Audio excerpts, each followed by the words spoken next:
These are your evening headlines for September 12th, 2025, right here on BYU-Idaho Radio. Thanks for joining me today. I'm Austin Pace.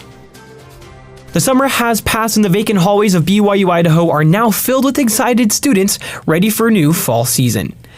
This semester, BYU-Idaho is recording yet another record-breaking number of students enrolling, with nearly 25,000 excited students on campus this fall. The Anderson siblings from Gilbert, Arizona are excited for the upcoming semester. I think just to see all my classes. I've done all my generals already for high school. Oh, cool. And so I'm going into my major, and so I'm excited just to see how everything is. Just socializing, getting to know a lot of people and knowing my classes and just going to campus. The oldest of the Anderson siblings, Caden, is a sophomore at BYU-Idaho and loves the close-knit community BYU-Idaho brings. Honestly, one of the biggest things I think is huge is the environment and the people here. It comes with amazing, all the people here are just so friendly and awesome, and you can easily make friends, even if you don't feel like maybe you're shy. You're always pushed to go be social and have fun, and there's a lot of things to do. Freshman Aubrey Partridge shares the same feelings and has only been on campus for a few hours.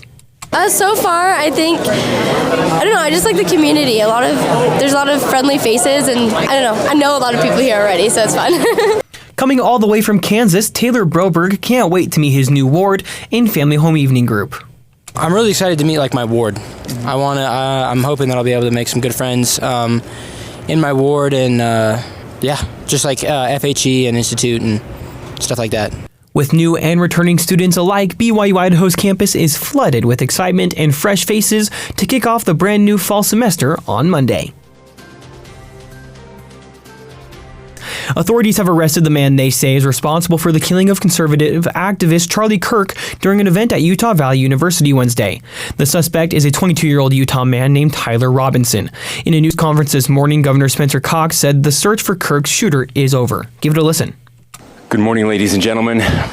We got him.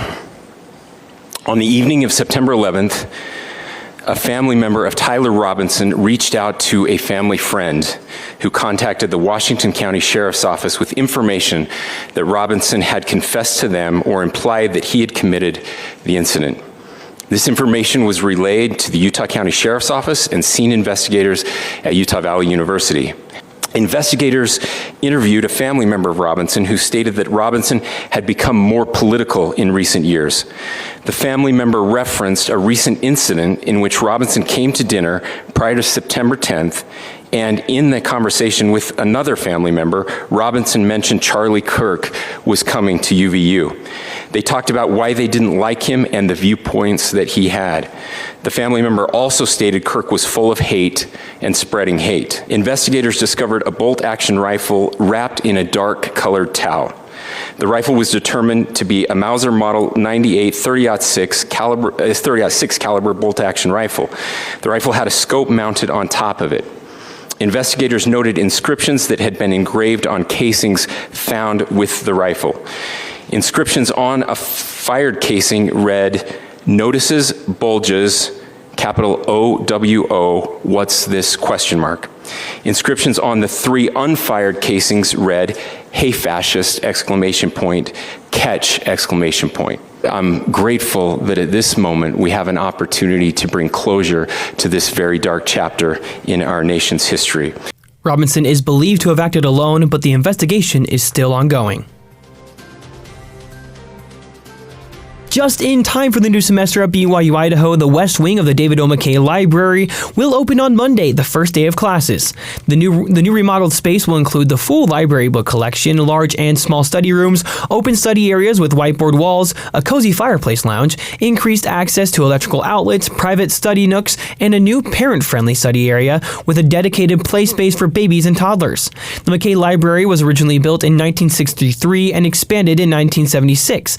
It's had several smaller renovations, but nothing to this scale.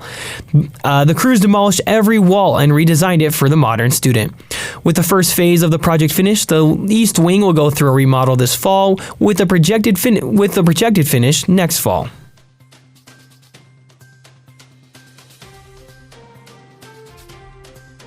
These have been your BYU-Idaho Radio evening headlines for September 12th, 2025. Thanks for tuning in. More news, interviews, and great content are available on our podcast feed. Search for BYU-Idaho Radio on your favorite podcast apps. We're on YouTube, Spotify, Apple Music, and more.